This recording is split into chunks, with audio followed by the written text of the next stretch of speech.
Então vamos lá. Se a gente está falando da lamotrigina, aqui vem um detalhe importantíssimo com lamotrigina, que é outro erro que eu vejo muito no consultório. Lamotrigina é muito boa para depressão, fase depressiva, prevenir a depressão. Para depressão aguda ela nem é tão boa assim, porém para prevenir depressão ela é boa. Para mania e hipomania ela tem uma função já mais fraca, para nenhuma, em alguns estudos, mas mais fraca já. E aí a gente tem essa questão. Usar lamotrigina, como eu vejo o pessoal usando, lamotrigina mais antidepressivo, o que vai acontecer com essa pessoa? Ela vai fazer mania. Por quê? Porque eu coloquei um antidepressivo que joga a pessoa para cima, eu não protegi em cima, eu deixei a lamotrigina, que é outro que é antidepressivo. A pessoa vai para o alto mesmo. Eu que estou empurrando ela para o alto com um tratamento errado. Então não tem jeito. Lamotrigina é muito boa quando bem usada. Grande problema em relação a lamotrigina e ácido valproico. Outro detalhe que tem que ser visto.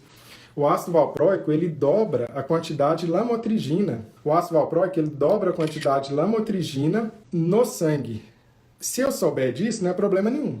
Imagina que eu quero que fique 200 de lamotrigina.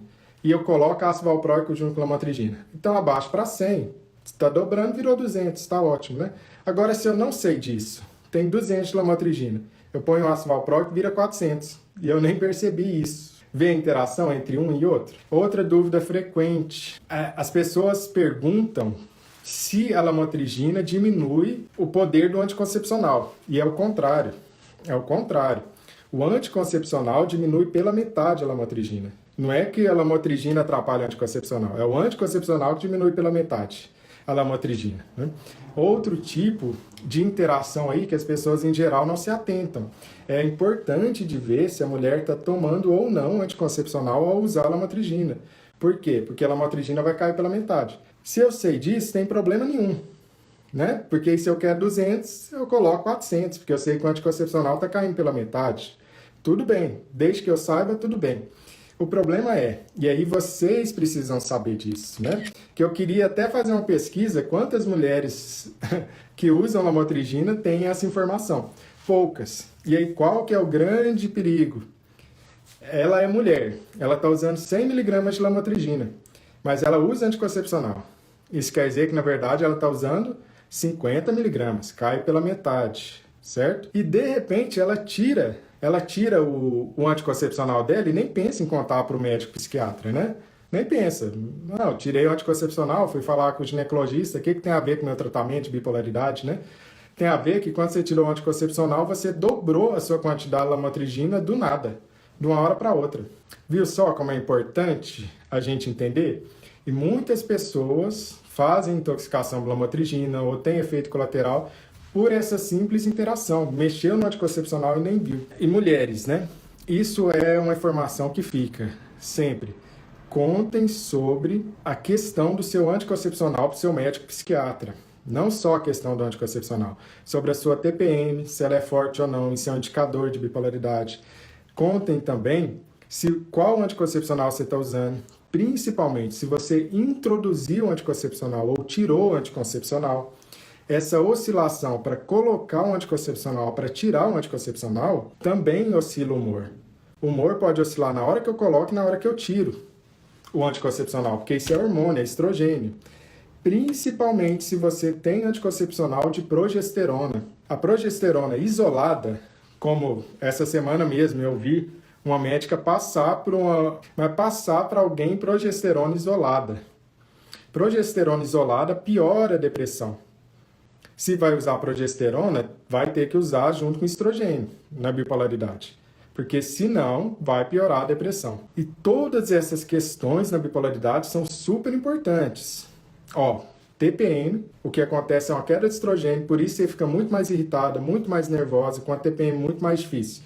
Mulheres bipolares têm TPMs, em geral, muito mais irritado, mais difícil. Pós-parto, para mulher bipolar, é terrível. Por quê?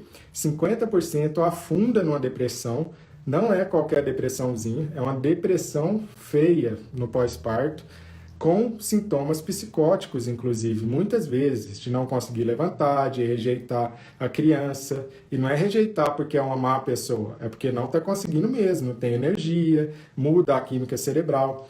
Porque no pós-parto, queda de testosterona. E terceiro ponto importantíssimo, o climatério na mulher bipolar é onde a maioria dos quadros se agravam. O que é climatério?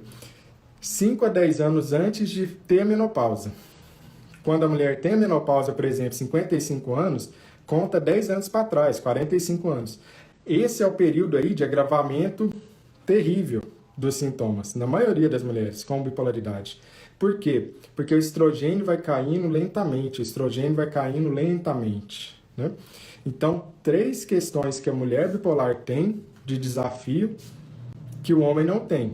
E é tudo uma coisa só. TPM, queda de estrogênio pequena, pós-parto, queda de estrogênio grande e abrupta, de uma hora para outra cai o seu estrogênio, que estava alto, cai, e climatério, que é o período que o seu estrogênio vai cair pouco a pouco, até menopausar e zerar aí, ou ficar muito pouco estrogênio, que os sintomas pioram também. Então, são 3 momentos na mulher que precisa ser visto sempre.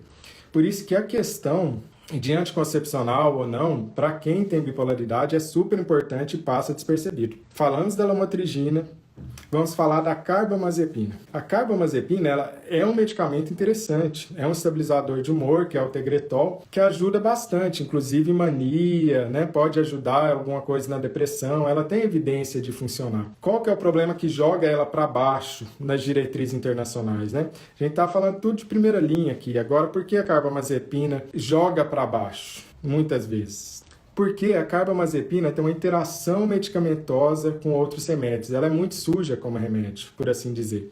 Isso é porque ela é uma indutora enzimática da CYP450, mas ninguém vai entender o que eu estou falando, né? É tipo assim, ó, o seu fígado, ele quebra o remédio. No fígado tem enzimas que quebram esse remédio, deixam eles bem moídos, né, para ir para o seu sangue. Estou simplificando. O que acontece é que a carbamazepina acelera esse moedor de remédio. Então, ela faz esse moedor ficar muito rápido. E quando os outros remédios vêm, eles são moídos tão rápidos que sobra pouco. Tem que saber dessa característica da carbamazepina, do tanto que ela vai afetar os meus outros remédios. Novamente, se eu sei disso, tudo bem.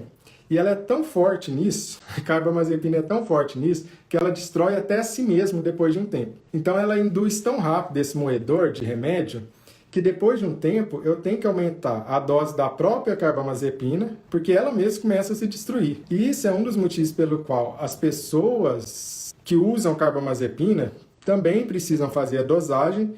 E não só a dosagem, ficar atento a uma certa perda de função, de resposta da carbamazepina depois de um tempo. Mas depois de anos isso, viu? Para a carbamazepina fazer isso com ela mesma é depois de anos.